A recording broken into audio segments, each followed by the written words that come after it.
नमस्कार, स्वागत आहे तुमचं आपल्या चॅनलमध्ये AI सुपर प्रॉम्प्टर. आपण नेहमी वेगवेगळे विषय घेऊन येत असतो. तसाच आपला आजचाही विषय आहे. आपला आजचा विषय थोडासा वेगळा आहे. तुम्हाला माहिती आहे, दर मंगळवारी आता आपण घेऊन येतोय एखाद्या पर्यटन स्थळाची सफर. तसंच आजही आपण घेऊन आलोय एका नवीन अशा पर्यटन स्थळाला भेट देण्यासाठी. ते आहे म्हणजे झिरो व्हॅली. झिरो व्हॅली हे जणू काही चित्रपटातलं गुप्त असलेलं गाव आहे, किंवा असं पण म्हणा की हे जणू काही मिनी स्वित्झर्लंडच आहे. पाहूया काय आहे याच्यामध्ये. पण बिफोर दॅट, तुम्ही या चॅनलला लाईक करा, व्हिडिओला सबस्क्राईब करा आणि हा व्हिडिओ तुम्ही इतरांशी शेअर पण करा. बरं, डिस्क्रिप्शनमध्ये डिस्क्लेमर दिलेलं आहे. उलटं सुलटं झालेलं आहे. व्हिडिओला लाईक करा, चॅनलला सबस्क्राईब करा आणि हा व्हिडिओ तुम्ही इतरांशी शेअर पण करा, असं होतं. चला पाहूया आता काय होतंय आपल्या व्हिडिओमध्ये. तुम्हाला माहिती आहे की बऱ्याच वेळा पर्यटन स्थळी जाण्यासाठी खूप गर्दी असते. बरेच जण रांगा लावून असतात आणि 2026मध्ये स्पेसिफिकली हे पर्यटन स्थळ लोकांच्या प्रायोरिटी लिस्टवरती आलं आहे. कुठं आहे हे? कुठं लपलेलं आहे हे गाव? तुम्हाला माहिती आहे, आपल्या भारतामध्ये एक असा प्रदेश आहे, असं राज्य आहे की अगदी कोपऱ्याला आहे म्हटलं तरी चालेल, नॉर्थ ईस्टला कोपऱ्याला. ते म्हणजे अरुणाचल प्रदेश. अशा या अरुणाचल प्रदेशमध्ये असं ते झिरो व्हॅली हे गाव तिथं लपलं आहे. टुरिस्टची गर्दी नाही, काही मोठे मोठे मॉल्स नाहीत, अजिबात गर्दी किंवा अशा पद्धतीनं गोंधळ गडबड अजिबात नाही अशा ठिकाणी. इथं फक्त आहे ते म्हणजे डोंगर, दऱ्या, धुकं, पाऊस, पाणी, नाले, नदी, लाकडी घरं आणि शांत असा प्रदेश. इतका शांत की स्वतःच्या विचारांना सुद्धा ऐकू येईल. स्वतःचे विचार आपल्या स्वतःला ऐकू येतील, एवढा शांत असा तो प्रदेश आहे. किती आश्चर्य आहे हे की आजकालच्या धकाधकीच्या जीवनामध्ये सुद्धा असं एखादं ठिकाण भारतामध्ये असू शकतंय की जिथं मॉल्स नाहीत, जिथं झगमगाट नाही, जिथं गर्दी नाही, जिथं पी पी पी आवाज नाहीत. कसं काय शक्य आहे? खरं हे सत्य आहे. आणि हे गाव आहे, हे मिनी स्वित्झर्लंड आहे. हे मिनी स्वित्झर्लंड म्हणूनच अशा ठिकाणी आता पर्यटनाचा ओघही वाढलाय. ऑफबीट ट्रॅव्हल लवर्समध्ये हे एक ठिकाण जे आहे हे जोरदार चर्चेत आहे.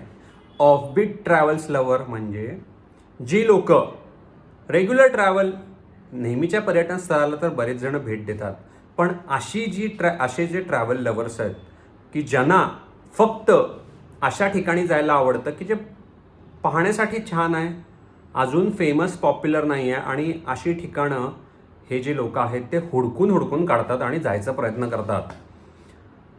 चला पाहूया आता ॲक्च्युली या ठिकाणाची ओळख करून घ्यायला आणि त्याचबरोबर कशा पद्धतीनं हा प्रवास आपला उलगडतोय पाहू.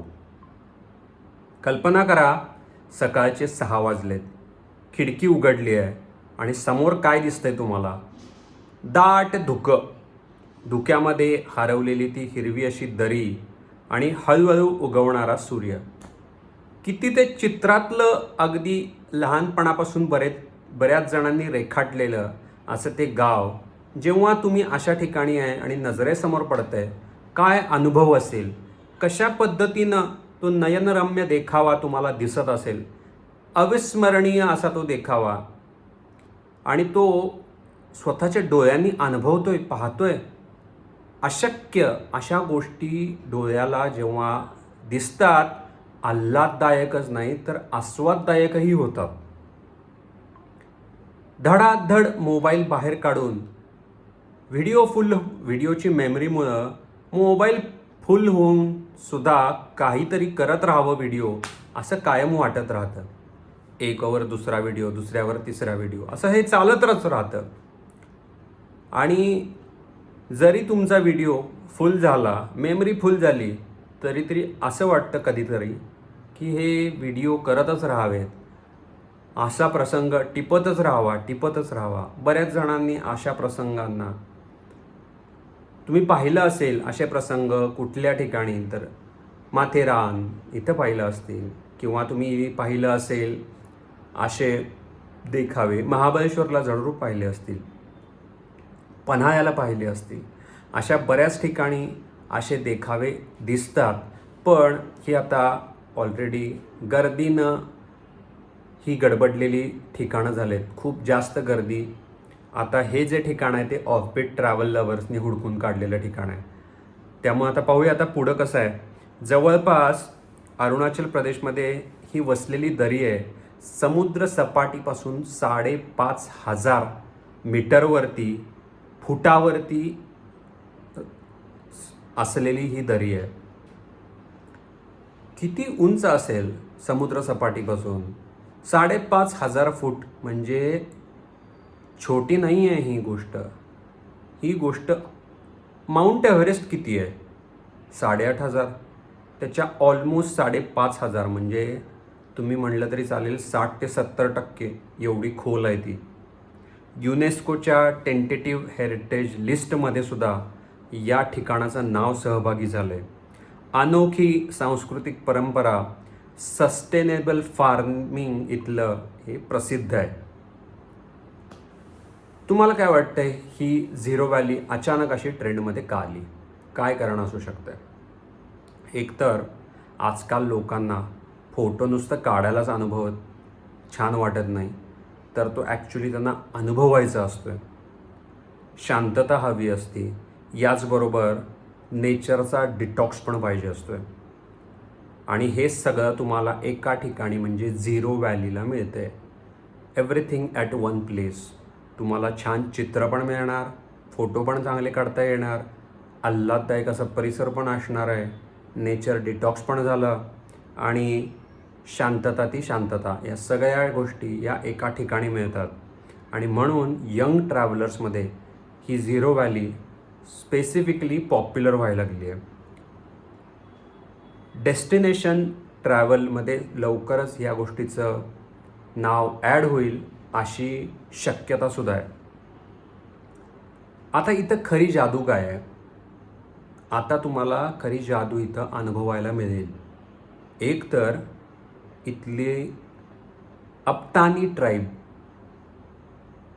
ही एक वेगळ्या पद्धतीची स्थानिक अशी जमात आहे. जीवनशैली अतिशय वेगळी आहे. जर पाहिलं तर तुम्हाला आश्चर्य वाटेल. निसर्गाशी जोडले गेलेले अत्यंत साधे असे लोक आहेत हे. आयुष्य अत्यंत साधेपणाने जगतात. भारतामध्ये ते भातशेती आणि मत्स्यपालन एकत्र करतात. होय, तुम्ही अगदी व्यवस्थित कान देऊन ऐकले, हे दोन्हीसुद्धा गोष्टी एकत्र करतात. एकाच भातामध्ये शेत आणि मत्स्यपालन हे दोन्ही गोष्टी एकाच ठिकाणी ते करतात. म्हणून ही जी मेथड आहे ती सस्टेनेबल फार्मिंग मेथड म्हणून त्याला रेकग्नाईज केलं गेलं आहे. आता आणखीन एक कल्पना करूया याच क्षेत्राबद्दलची, आणि काय आपल्याला वाटू शकतंय. हिरवीगार शेती आहे, त्यामध्ये पाण्याचे छोटे छोटे मार्ग आहेत, पारंपरिक लाकडी घरं आहेत, धुकं आहे, आणि विचार करा त्यातून सायकलीवरून चालत जाणारे लोक. काय वाटतंय तुम्हाला? काय अनुभव करत असाल तुम्ही? हा अनुभव अवर्णनीय आणि प्रेक्षणीय आहे. विचार करा, फक्त सायकलवरनं शेती आहे, त्यानंतर पाणी आहे, आणि अशा ठिकाणावरून तुम्ही सायकलवरनं चालला आहे. आजूबाजूला गोंगाट नाही, आवाज नाही, शांत परिसर. एखादा तुम्हाला कोरियन ड्रामासुद्धा तिथं पाहिल्यासारखं वाटेल. ट्रॅव्हल फिल्ममध्ये जणू काय आपण एखाद्या पार्टिसिपेट व्हायला लागलो आहे.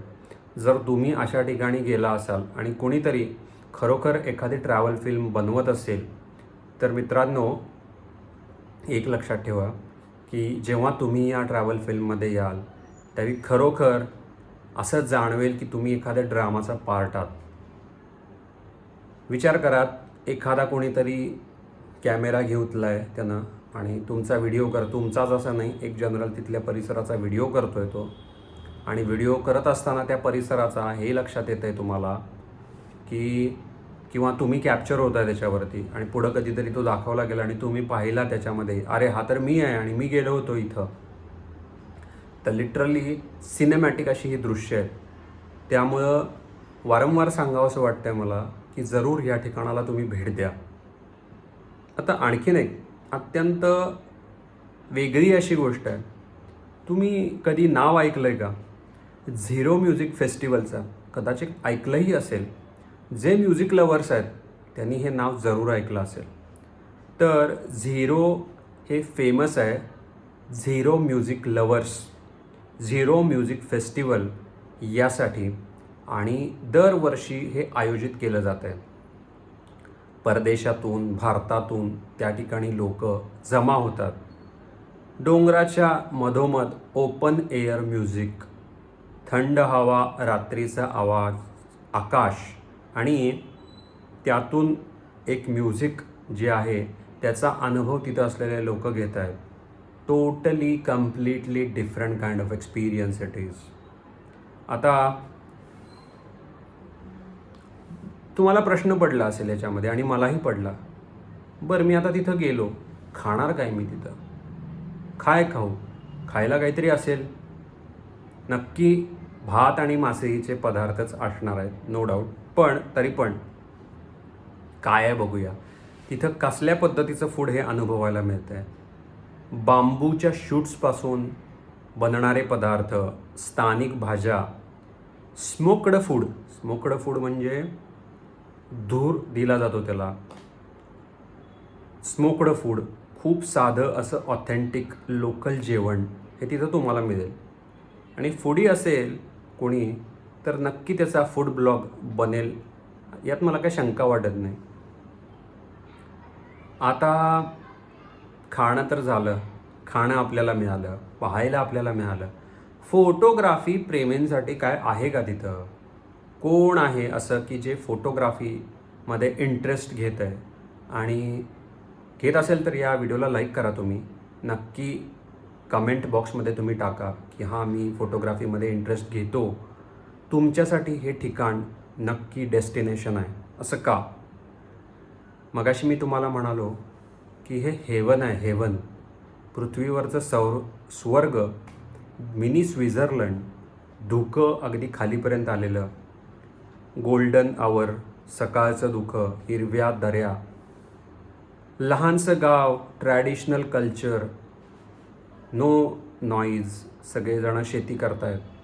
याच पद्धतीनं मासळी तिथंच वाढती आहे शेतीमध्ये, भाताची शेती करतायत, सायकलीनं ये जा चालू आहे.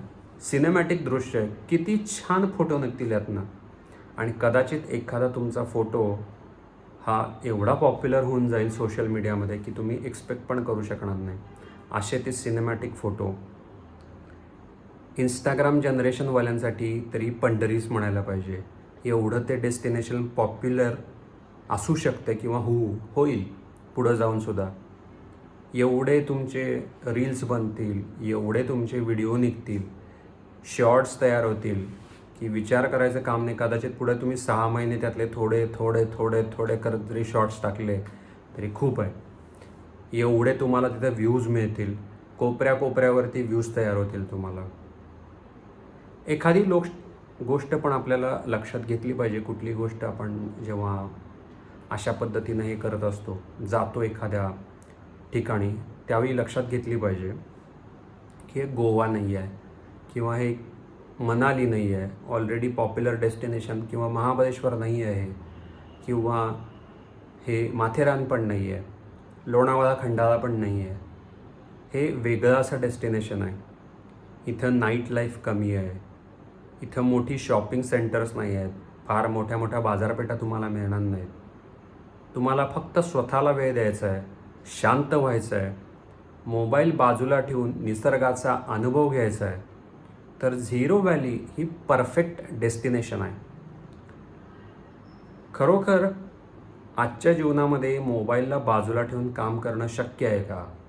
कमेंट बॉक्समध्ये टाका, येस तुम्हाला वाटतं हे शक्य आहे, मी मोबाईलला बाजूला ठेवून आज मी एक दिवस आरामात काढू शकतो आहे, तर या व्हिडिओच्या कमेंट बॉक्समध्ये टाका.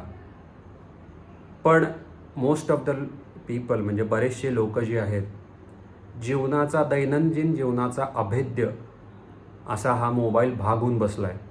आणि अशा पद्धतीनं वेगळं करणं आणि राहणं आणि खरोखर ज्यांना हा उपक्रम घ्यायचा आहे हातामध्ये, त्यांनी झिरो व्हॅलीला व्हिजिट करावं. पोचायचं कसं?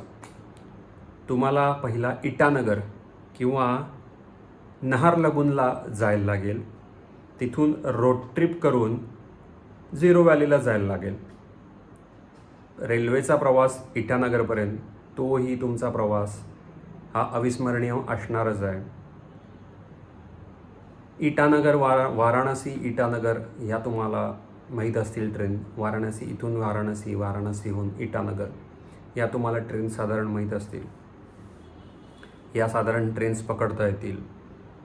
खरं सांगायचं झालं तर हा सगळाच प्रवास तुमच्या डेस्टिनेशनपासून, तुम्ही जिथून निघणार आहे ते डेस्टिनेशन आणि तिथून परत येणार आहे, हा सगळा जो प्रवास आहे हाच अविस्मरणीय आहे.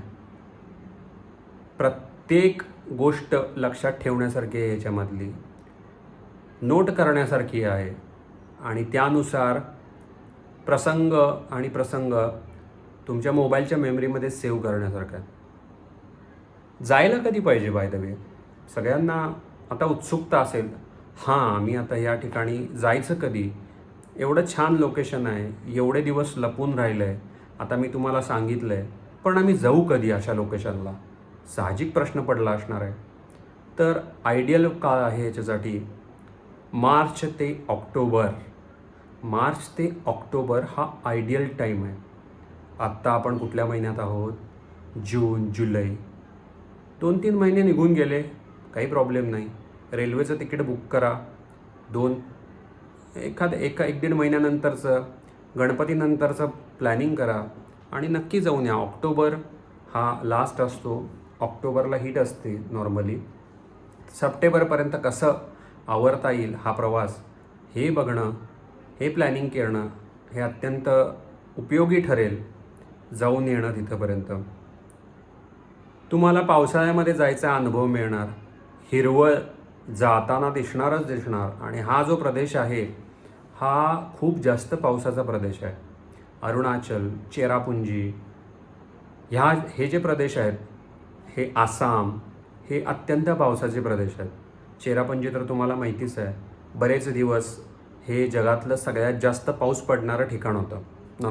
नंतर दुसऱ्या एका ठिकाणाने त्याची जागा घेतली. बरेच दिवस चेरापुंजी हे खरं ठिकाण असं होतं की खूप पाऊस पडायचा. तसं इथंही असतं, बराचसा पाऊस पडतो या ठिकाणी आणि तो सगळा पाऊस हा अनुभवायला मिळतो. बादलीनं नाही तर बॅरेलनं पाऊस पडतो असं म्हणूया आपण. आपल्या इथं साधारण जर पाहिलं महाराष्ट्रामध्ये तर बरेच मुंबईकरांना बादलीनं पाऊस ही कन्सेप्ट काय नवीन नाही आहे. पडायला लागला की धो. पण या ठिकाणी जर गेलो आपण तर बॅरेलनं पाऊस किंवा असं म्हणूया की टाकीतनं पाऊस, एवढ्या मोठ्या प्रमाणावरती पाऊस आढळू शकतो आहे. आणि पाऊस जास्त असलेल्या ठिकाणीच भातशेती करणं हे शक्य आहे. कोकणामध्ये पण बऱ्याच ठिकाणी पाऊस खूप पडतो. पावसाळ्यामध्ये अशा ठिकाणची दृश्यसुद्धा, कोकणातली दृश्यसुद्धा विहंगम असतात. अविस्मरणीय अशी ती दृश्य असतात.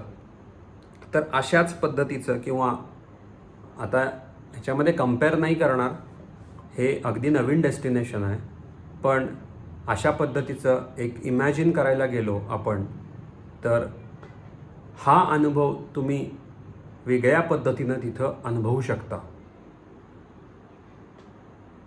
सप्टेंबरमध्ये म्युझिक फेस्टिवल जे होतं, तुम्हाला सुरुवातीला व्हिडिओमध्ये मी जे सांगितलं आहे, सप्टेंबरमध्ये झिरो म्युझिक फेस्टिवल, ते म्युझिक फेस्टिवल ते अशा वेळी होणं, पाऊस, हिरवळ, ओपन म्युझिक, काय एक प्रकारचा जल्लोष असणार आहे अशा ठिकाणी. आणि जेव्हा फॉरेनर्स आणि जेव्हा इथले लोक, परदेशी लोक आणि इंडियन्स हे जेव्हा तिथं अशा पद्धतीनं सेलिब्रेट करत असतील, जस्ट इमॅजिन की काय तिथं तो एक माहोल बनत असणार आहे.